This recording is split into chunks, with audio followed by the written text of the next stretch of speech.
Hi everyone. We're streaming to Facebook and YouTube tonight on the topic of salt.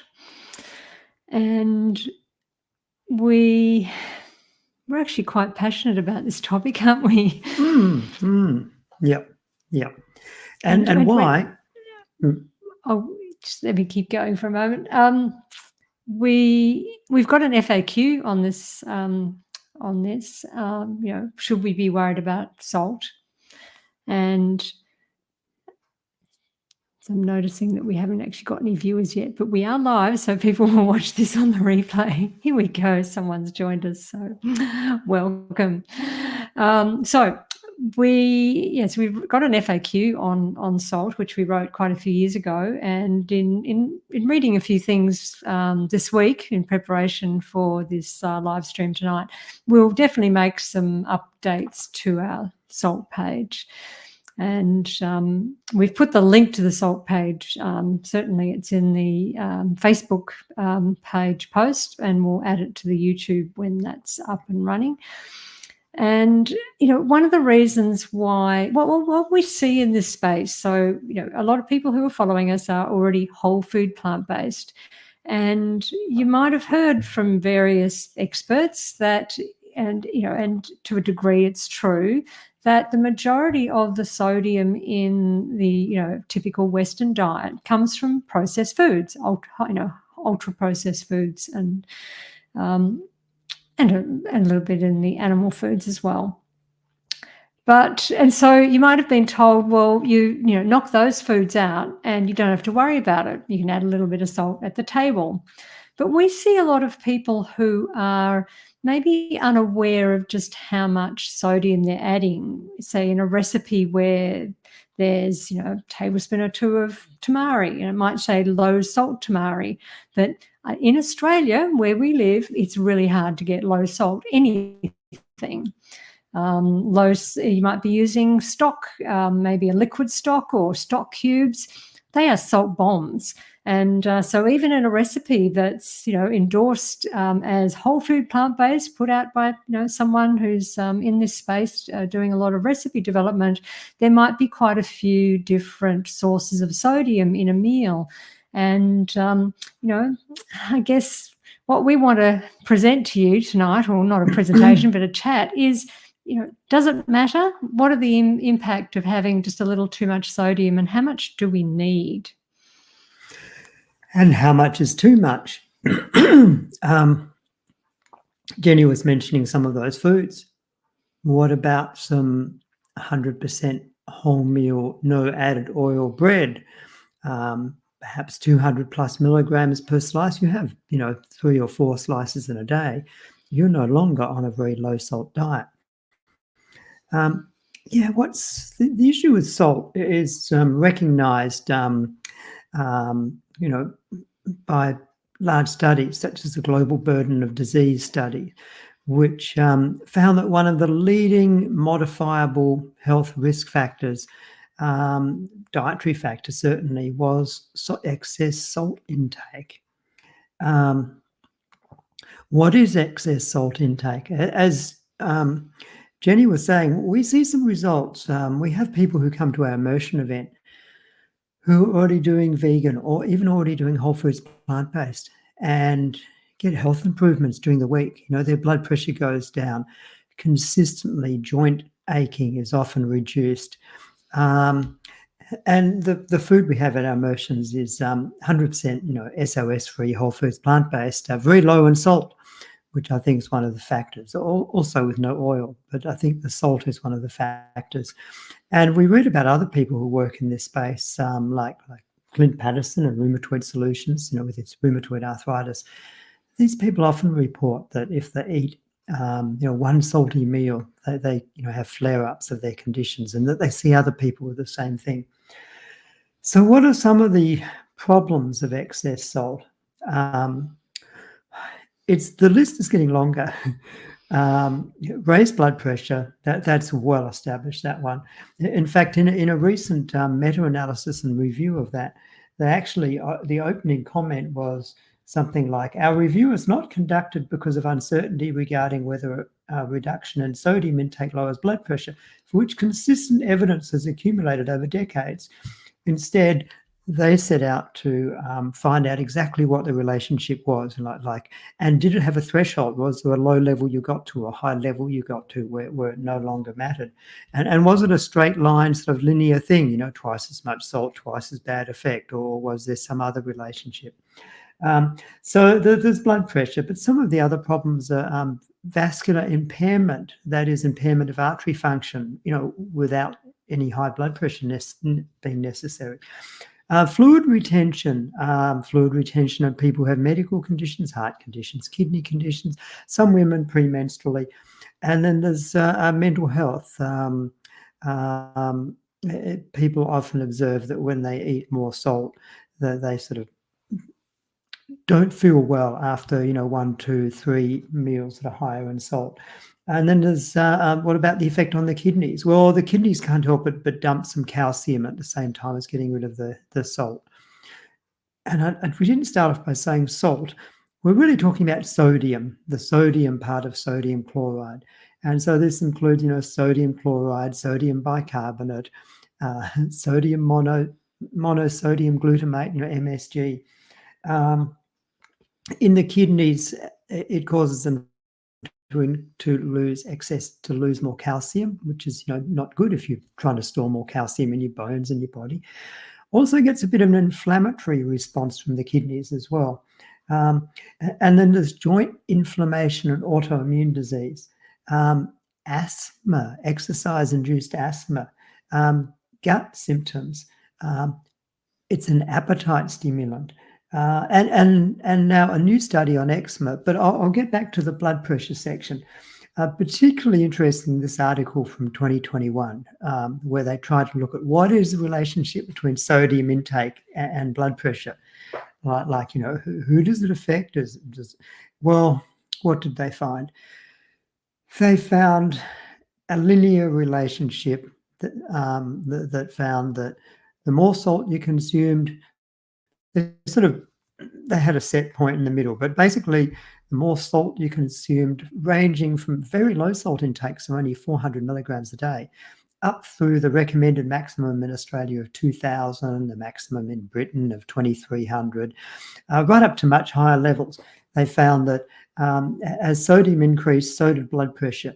In people with high blood pressure, this was a much bigger effect. You know, it was sort of like 10 on 5, you know, change in blood pressure. On people without high blood pressure, it just shifted a few points. But if you look at, you know, some of the major studies of heart risk and things, if you just shift your blood pressure level just a few points over a long period of time, it actually makes a big difference to your heart risk. So the effect was bigger on the systolic pressure than the diastolic, but both were affected. And as I said, they found that the relationship held true right down to very low intakes. So why does the Australian NH&MRC say 2,000 milligrams a day as an upper maximum? They actually said that they set that so that people could get all their nutrients. In other words, you know, eat all the food that's in the form that's available to them from, you know, animal products and processed food, but keep the sodium low. It used to be 1,500, but then they sort of increased it to sort of match the food supply, because the food industry doesn't want to change this. Salt makes food taste delicious. Humans, you know, have a taste for salt. We've evolved in an environment of salt scarcity. And so, you know, people who run restaurants, people who make processed food, people who make cheese, people who make bread know that more sodium's an appetite stimulant and makes things taste delicious. This leads, so sometimes if I'm eating something, I think this casserole just something funny and, you know, tastes too hyper palatable. It's like, there's salt in here, isn't there? We can put other things in our food and enjoy it. We don't need that salt, and your taste adapts over a period of time. So, yeah, that was interesting. But then there were some studies that also looked at blood vessel health, and Michael Greger talks about some of those where you eat a high salt meal and you get within half an hour an effect where your skin, for example, won't flush as much when it gets warm. And apparently that was because the salt sort of reduces the action of some of our antioxidants, so it causes oxidative stress and reduced artery function. I think the particular interest is the joint inflammation and autoimmune disease and the asthma. And this would be osteoarthritis, rheumatoid arthritis, multiple sclerosis. What they think happens is the excess sodium changes the way the immune system works. That is, it activates the TH. I've got something in my eye, Jenny.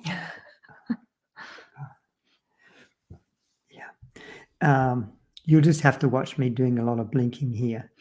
I'll just take it over from Well, you're going to say TH17, was it? Can't quite remember. Oh, well, I'll just pick up on I was going to pick up on the arthritis. Before I had a hip joint replacement last year, I suffered from osteoarthritis in one hip.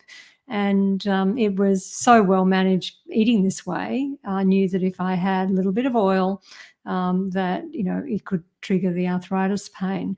I became aware some years ago, I had a meal that was cooked by someone who it was whole food, plant-based, absolutely oil-free, but it was a little high in sodium.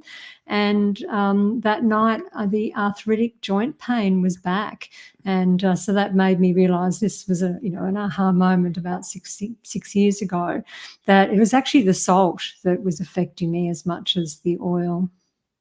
So now, so that actually made me go looking for the science on it, and we found there's quite a few articles looking at arthritis pain.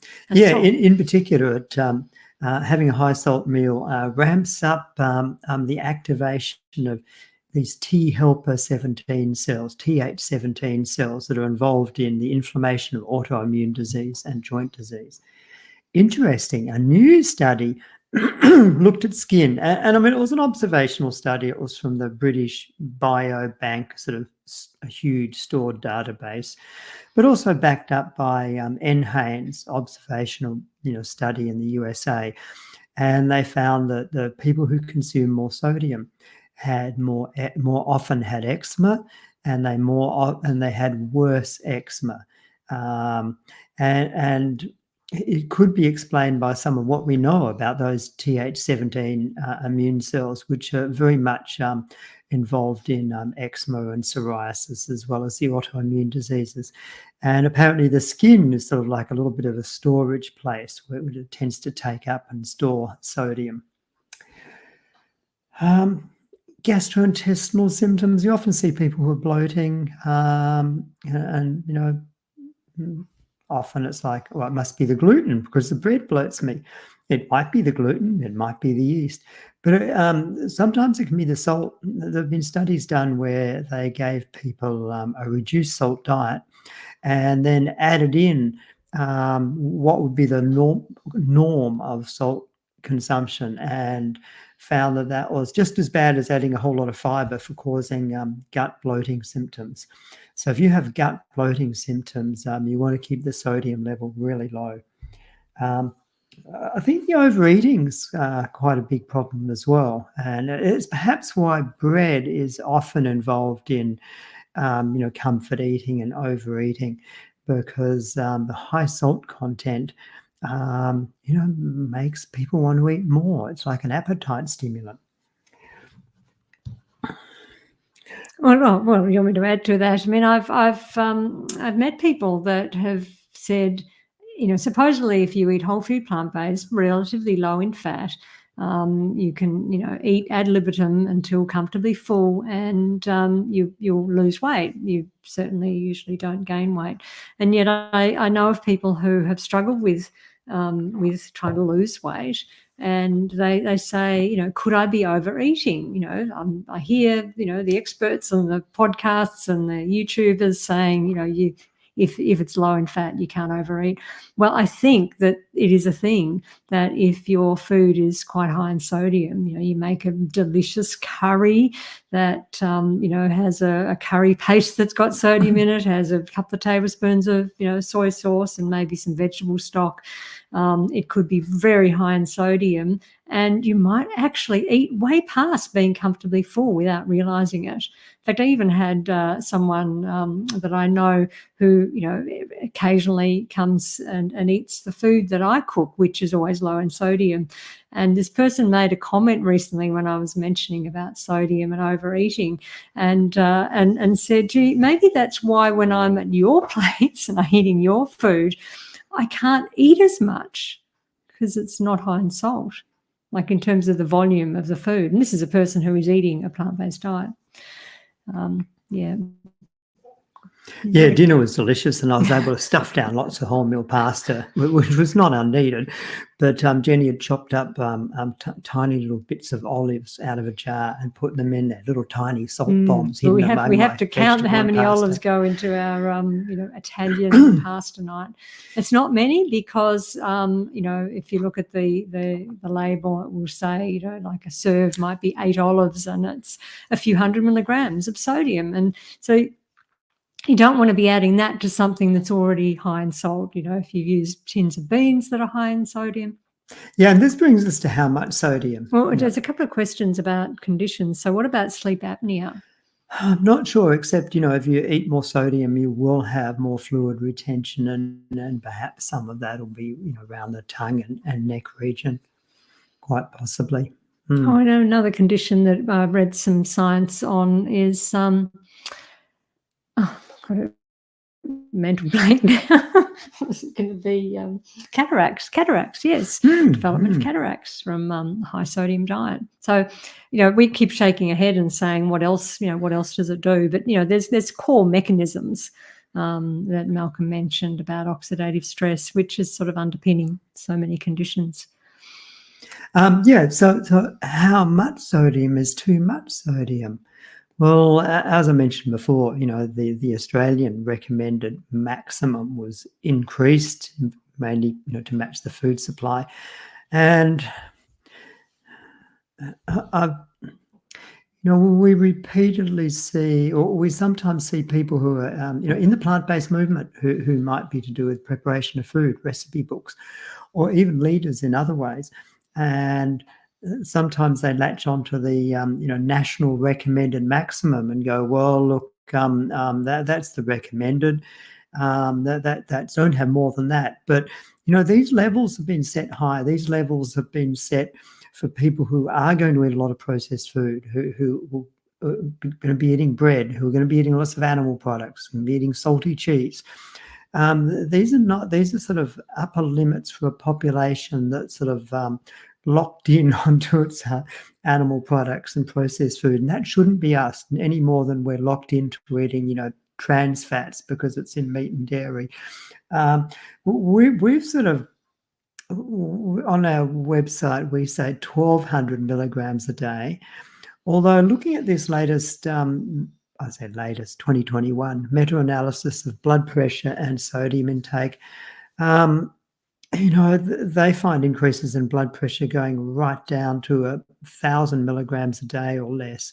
So I think even though some people might think that we set an unrealistically low level, I would say that if someone's really struggling to control their blood pressure and really wants to reduce medications and get it to naturally under control, they may need to go a lot lower than 1,200 milligrams a day.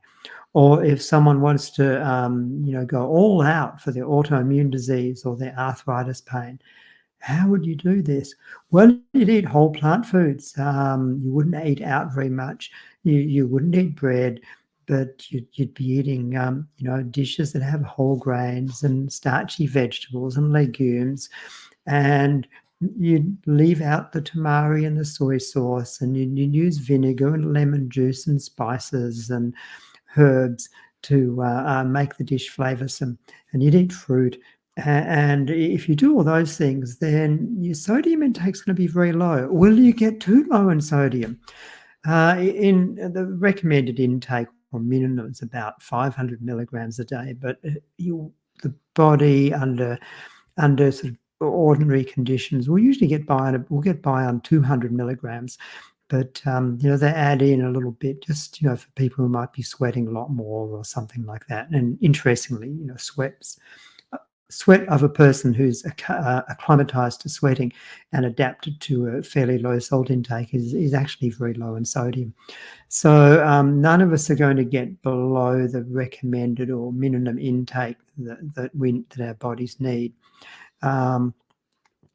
But then, if you're not desperately doing the very last thing for your autoimmune disease, joint pain, or blood pressure, then maybe there's a bit more leeway. If you look at your day's sodium intake and go, I'm going to have that bit of low salt miso, and look, I am going to have the slice or two of bread. Sometimes it pays to do a bit of a reality check. You're not going to do this calculation every day, but okay, given the serve size I usually eat, how much sodium is it? Like, am I just adding a couple of 100 milligrams? And you go, yeah, that should be all right. Or am I adding 500 milligrams or 1,000? In which case I'd be going, no, that's not a good idea. And the same with if you're, say, having some sushi and you'd like to, dip it in some soy sauce, be aware of how much you have poured out, onto your plate. Have a look at the nutrition label on the, whatever it is, tamari soy sauce, and work out, what do they say a serving size? Is it a teaspoon? Is it a dessert spoon? It's usually, I think, about 10 mil. And then think about how much of that are you actually having. And I have seen people eat sushi where, there's been a lot of soy sauce go in, and they could be getting a couple of thousand milligrams just from that meal alone. On our salt page, on our salt FAQ, we put together a table where we look at, what's in a serve of, typical foods that are reasonably high in sodium. And I note someone has said, that since going whole food plant-based, they can't eat bread, but sourdough isn't too bad. I mean, the thing about sourdough, it's just, instead of a yeast, it's not actually indicative as to whether the bread's going to be salty or not. Or wholemeal. Or wholemeal. I mean, it probably is a healthier fermentation process than the mass-produced, quick-rising yeast that's used. And I prefer sourdough bread. And but Malcolm avoids yeast. I wouldn't ever give bread a green light just for saying sourdough. I'd go, it is the primary flour, wholemeal flour. And then virtually all the bread, except one that was once made for the Pritikin Health Association and sold in Adelaide in supermarkets back in the late 80s. Otherwise, all bread's fairly high in salt. It probably went off the market. It went off the market. Some of the pita bread is a bit lower in salt. But if you're trying to get your sodium intake, improve your health, overcome health problems, have optimal health, there's not a lot of room for bread intake. Yeah, so I mean, I do like bread, but I don't have it every day. And if I do have a slice, it's a slice. And I'm aware of, approximately how many milligrams of sodium. And the bread that I buy, per serve, it says 267 milligrams of sodium. So you can see if you were tempted to have a couple of slices, how quickly you're up, just in that meal, which might not even be a whole meal, might just be a snack. You're way over 500. So we've also, the other thing on the chart that I created is trying to get below get behind, I guess, what food manufacturers are trying to get away with. So if you look at those stock powders or those stock cubes, there's brands that are, they're plant-based, and there's even ones that say, low salt version. And when you look at the nutrition label and it says per serve, and it might have a fairly low figure for sodium, and you might just sort of say 100 milligrams, and you think, oh, that's okay. But if you actually look at what they say a serve is, now I've got an example on our website about Macel stock powder, and I've actually said per serve is not relevant because it's not how people are using it. They actually expect you to make up the stock powder with a litre of water and a certain amount of the powder, and then have a quarter of that as a serve, like 125 ml. And that's what that's what a serve is. So you're being tricked into believing that these products aren't that high in sodium. I've converted it to what most people do. If they're going to make a curry or make a soup, they dip the teaspoon in of the powder, or they use a stock cube. They break up the whole cube. They don't make it up with a litre of water. They pop it in. Maybe they pop 2 in. Maybe they pop a tablespoon of powder in. So 1 heaped teaspoon of vegetable stock powder is 1,000 milligrams, 1 teaspoon, and people often use a lot more than that. So you've got to really look at those labels and work out what you're getting. And very happy to answer questions. And yes, Bev says that plant stock's so easy to make with various scraps of food. And I mean, I'm a bit of a lazy cook, and I've long ago can't be bothered to make stock, vegetable stock. We do keep the cooking water from anything we steam, so that's the morning our stock. kales off water goes into the evening dishes. Yeah. So I sometimes, joke and say to people, "Oh, well, you don't have to worry as much about salt.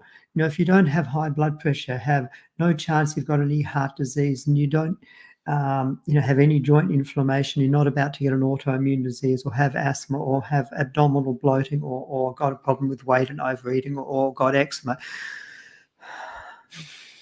That's most of us, isn't it? Or most of us have either, maybe got some tendencies towards those, or maybe, are approaching a tipping point for one of those problems. So I think this applies. I think the need to keep the sodium intake low really applies to virtually all of us. And so, our advice when we run our programs is, if you're new to this, and this is something that Dr. John McDougall used to say, add a little bit of salt at the table. Don't put it in the cooking. Add it at the table. This is, if this is the only way that it's the only way to get you to eat the food, to edible. get you away from the all the other foods that are far less healthy. But that's just as a transition. Like if you've been eating this way for 2 years, 5 years, you shouldn't still be adding salt at the table. It only takes a certain number of weeks for your taste buds to adapt, and the flavour of food is quite different when you've got used to it without salt. And of course, when you have got used to it without salt, alas, when you do get hit with a very salty meal, like you go out to a restaurant, you can actually pay a price. It can actually affect your sleep and fluid retention and all of those things, even if you're otherwise healthy. So, yeah. Yeah, and it becomes a problem. I remember we were somewhere and bought a vegan cup of soup. So salty. It was too salty to drink.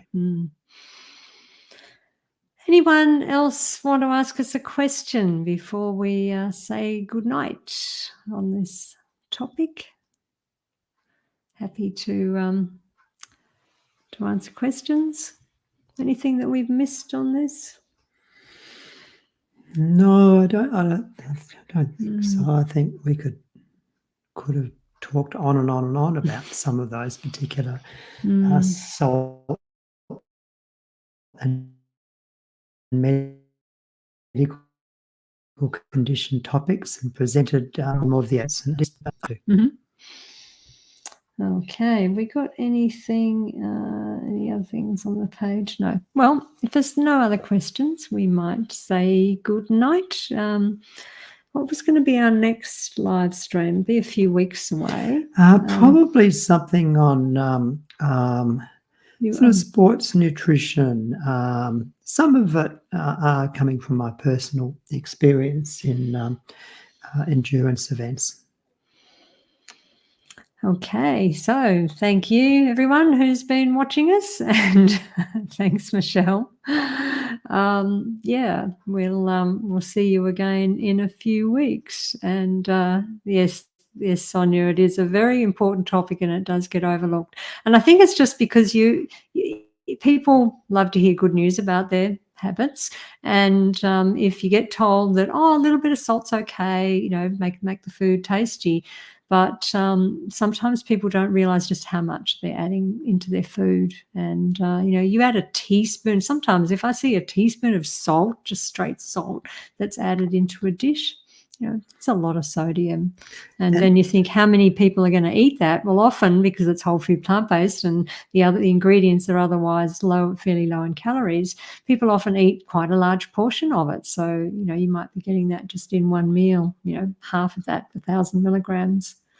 And I've just thought of another explanation, about why you shouldn't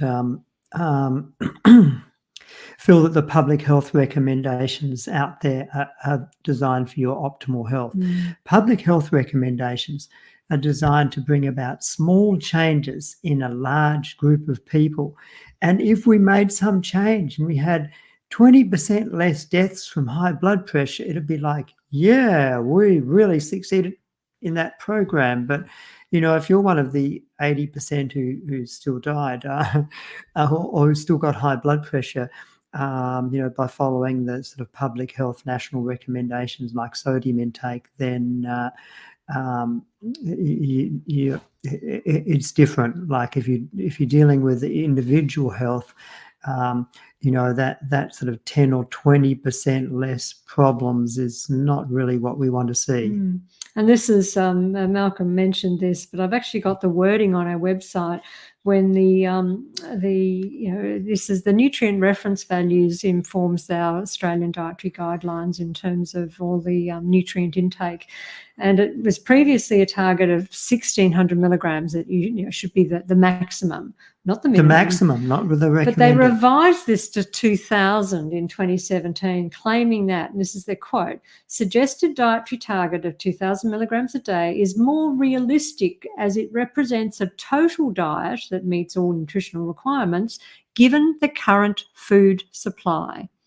So they're caving into acknowledging that industry is making things very salty and it's very hard to put a meal together without upping. So it's not based on science. It's not based on health, that recommendation. It's no, in fact, I was looking through some of the papers that they had that initially got me to think about 1,200 milligrams because the studies they used to arrive at that sort of found improving health outcomes, right down to less than 1,200 milligrams a day. But now we've got other studies, like the meta-analysis of blood pressure that takes it down even further, that sees further health improvements as far as blood pressure goes at levels even well below 1,200 milligrams a day.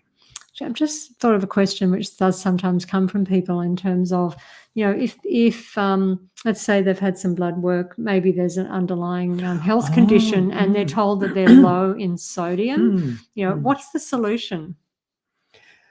Yeah, when you measure sodium in the blood, you really, the body holds on to sodium to sort of regulate the amount of fluid in the blood in the body, and then it sort of pees out any excess water by a separate mechanism to keep the saltiness just right. So if you get low sodium on a blood test, it could be because you drank a litre of water before the blood test. Your body can only get rid of so much water per hour. You can actually make yourself waterlogged. So that's often a problem I see. The other thing is if you've got some medical condition that's sort of causing other, could be a pharmaceutical drug or some condition to do with kidney function, heart function. If you've got some medical condition, then often it can sort of cause your body to sort of be so desperate to hang on to extra fluid that it doesn't just hang on to that sodium, but it also hangs on to some extra water to go along with it and makes the blood more dilute and the sodium lower.